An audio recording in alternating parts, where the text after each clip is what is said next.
స్వాగతం సుస్వాగతం ఈరోజు యోగా ప్రక్రియలో భాగంగా మనం ముద్ర పద్ధతుల గురించి మనం తెలుసుకుందాం. ఈ యొక్క ముద్ర పద్ధతిలో భాగంగా మనం తెలుసుకున్నట్లయితే ఈరోజు మనం శూన్య ముద్ర గురించి తెలుసుకుందాం. ఈ యొక్క శూన్య ముద్ర వచ్చేసి మనకి ఎలా ఆచరిస్తామంటే శూన్య ముద్రని మనం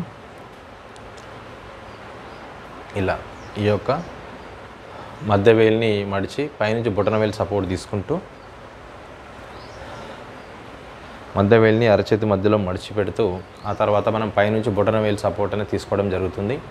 ఇలా తీసుకున్న తర్వాత ఈ యొక్క ముద్రలో మనం ఒక 5 నుంచి 10 నిమిషాల పాటు ధ్యాన స్థితిలో కూర్చుంటూ ఈ యొక్క ముద్రలోనే మనం మమేకం అవ్వడం అనేది జరుగుతుంది.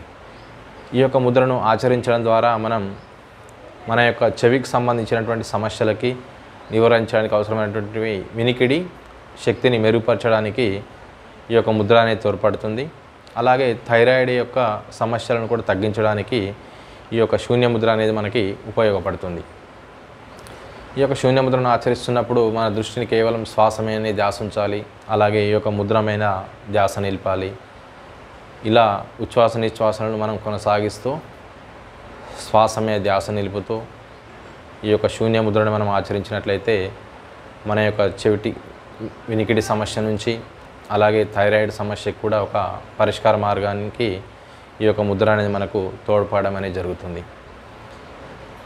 ఈ యొక్క శూన్య ముద్ర ద్వారా మనం ఈ యొక్క మెరుగైన ఫలితాలను మనం పొందవచ్చు. చేస్తున్నప్పుడు మన దృష్టిని కేవలం శ్వాస మీద నిలపాలి.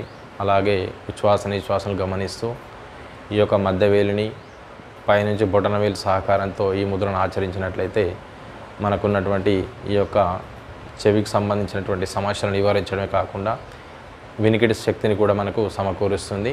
మనకు ఉన్నటువంటి థైరాయిడ్ సమస్య నుంచి కూడా మనం బయటపడడానికి ఈ ముద్ర మనకు సహకరించడం అనేది జరుగుతుంది.